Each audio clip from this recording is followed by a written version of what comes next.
Hello everybody, welcome back to another LEGO review, and today we have set 76178, the Daily Bugle. This set has 24 minifigures, and they are Peter Parker, Aunt May, Robbie Robertson, Ron Barney, Gwen Stacy, Ben Urich, Betty Brant, J. Jonah Jameson, Amber Grant, Blade, Spider-Ham, Venom, Carnage, Dr. Octopus, Sandman, The Punisher, Green Goblin, Mysterio, Black Cat, Firestar, Miles Morales, Gwen Stacy, Daredevil, and of course, the one and only Spider-Man. I've got a little cheat sheet down here to remember all the names, which is why there are a lot of cuts in that. My bad. If any of you were watching closely or listening closely, I said that there were 24 minifigures and I only just counted 23. That's because I missed out one more who was hiding in my little taxi. Bernie the cab driver, which is also one of the two vehicles in this set, the taxi. There is also a spider buggy. Now moving on to the building, of course. The building has 4 floors in total, not including the roof. However, the bottom floor does not have a panel that you can take off, therefore I'll be starting from the top downwards. Starting off on the roof, we have a water well thing, I don't know what they're called. We have a radio tower, because of course this is a news station, and of course we have the wonderful Daily Bugle sign. Also around the back of this water well thingy, there is a Green Goblin sticker, and I don't know if you guys can see that, but there's a Miles Morales sticker as well.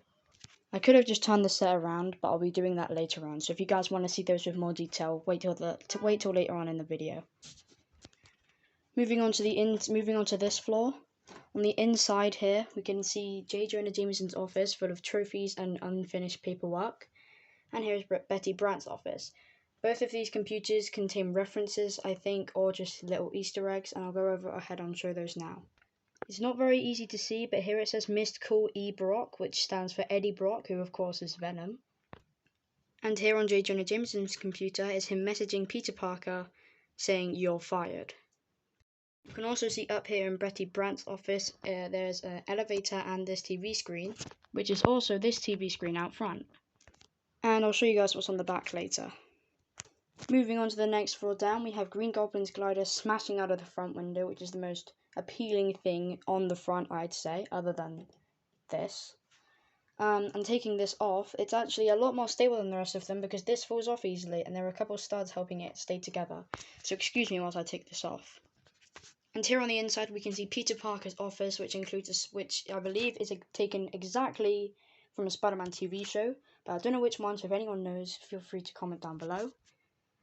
And over on this side is a really cramped elevator area, which has a spider, which is probably a reference to the fact that he's Spider-Man, as well as a web. There's a camera as well, obviously because he's a photographer, and there's a printer here as well because he's a photographer. There are a couple newspapers back there, but I don't think they have any references. And like I said, I'll show you around the back later. Moving on to the next floor down, on the front already we can see some news, and this includes Dr. Kurt Connors, who I believe is the Lizard. Professor Miles Warren, I don't know who that is, sadly.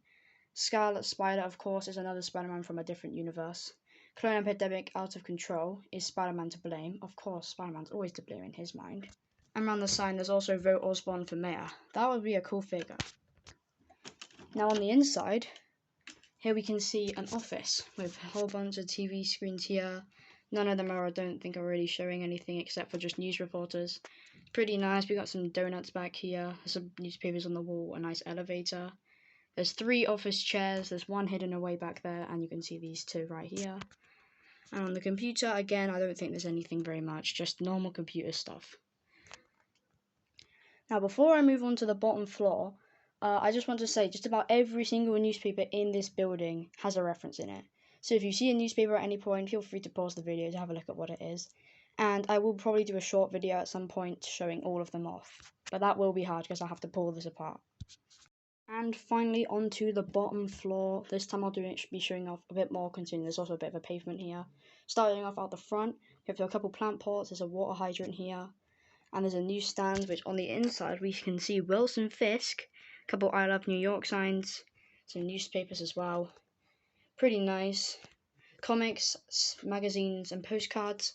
I reckon the comics might be a reference to, of course, Marvel Comics, but I don't know. That's probably not true, but...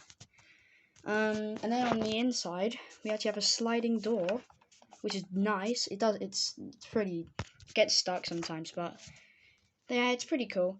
Around the sides, there are just some electrical circuits with pins inside to connect to other modulars. You can see that on this side as well. And now moving on to the inside. On the inside, I'm having to look in through the top. Like I said, there's no panel on the front. There's an exit there. There's an elevator. There's a Morbius reference here. This was made before Morbius came out, I'm pretty sure, so, you know. There's a couple, you know, more newspapers if you want to pause now. There's a desk as well. There's a couple waiting chairs, more newspapers. And there's even a nice vending machine, which, it says, I believe it says Spidey cans or something. It says web juice, but I was close. Okay, I wasn't close, but whatever. Also around the side, we can see a familiar looking rat, which it's familiar because it looks just like Scabbers. There's also a New York plate because, of course, this is set in New York. And here we have an actual wall that you can remove. I have been forgetting some of the play features, and I'll go on to those at a separate part of this video. So now I'm going to start tackling the back of the building. And here we have the back of the building. I'll also tackle some bits on the sides that I might have missed out on. So starting off on the top, we have the two stickers I was telling you guys about earlier. One of them is actually a spray, but I couldn't really tell. We also have Firestar taking off here. Of course, the figure's not placed on. Here we have on a little fan, a little bird nest, which is really cool, because this is a nice bird little thing. It's just really cute. We have a really old, worn-out billboard here. In fact, I believe this is actually a reference to the original Daily Bugle, because that is not the figure that comes in the set. Because that's the figure, I think, that comes in the original Daily Bugle set. Pretty good detail. Also, then there's a balcony out here, because the last two floors get skinnier, so there's a little balcony here, with a nice little light. The second floor doesn't really have anything, but down below that there's another bird on a fan, another light, and another exit with a little bit of spray painting on it, you can see here. Eddie was here, another Venom reference, there's Venom back there. And here's hands down probably my favourite reference. Behind this web is a nice little bag. And if you guys didn't know, that is a reference to Spider-Man PS4, and actually a couple other things, but in specifically Spider-Man PS4, he hides bags in webs, and you can go around and collect some of his old things from high school. And there are also some bins here, which actually open up. Here are some old cans, and in this one, there's some mouldy cherries and a mouldy hot dog.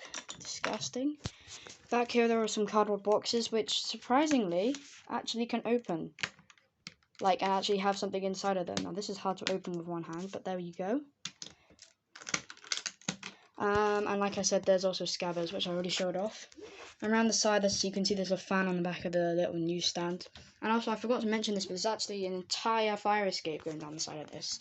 You guys can probably see it, but the ladder also levels down, which is nice. And that's pretty much it for the back and sides. I actually really like the reference back here, which is why displaying back here, I often don't put in many figures because, of course, this would be facing my wall. Now moving on to some finishing touches, like just small details that I forgot to mention.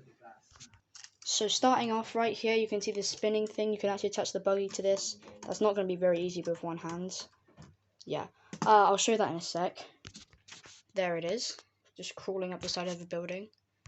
Then we have this, which is actually just to make Sandman look like he's elevating out of the ground, which looks a bit like this. This is more helpful for displaying and stuff.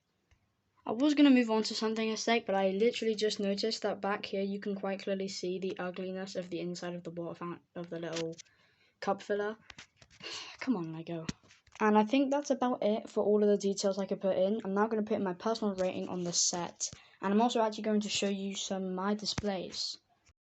Overall, this is an amazing Marvel set, being the largest Marvel set ever made, also my personal biggest set.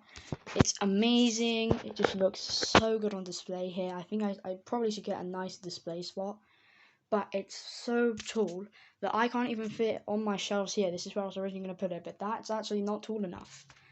But overall, this is an amazing set. References, definitely like an 8 out of 10. So many references in this set. The figures, definite 10 out of 10.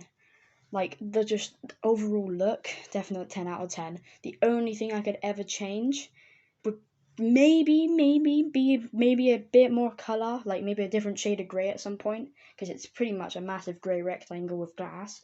But I still love this set.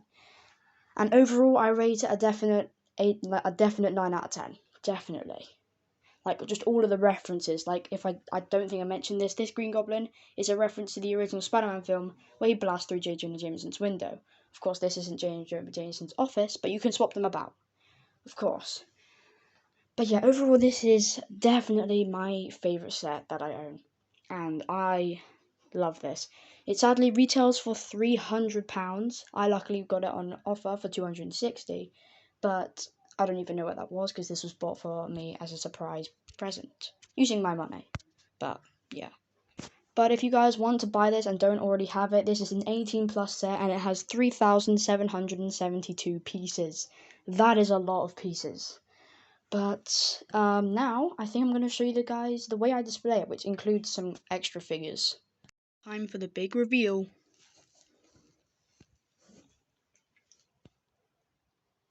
My brand new Daily Bugle display. Because for any of you who've seen my TikTok or my recent room tour, you'll know that this is not what the display looks like. I've completely redone it with a couple features that I prefer a bit more, which I'll go over those, but I can't go over all of them. I'll do a separate video on that.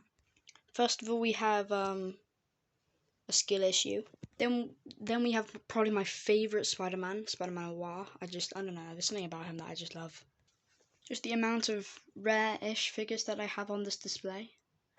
And my favourite one, the best man ever, in the center, spewing his spider powers out, off into action. Rest in peace, Stanley. But anyways, guys, thank you so much for watching. Sorry I've not been uploading on this channel that much.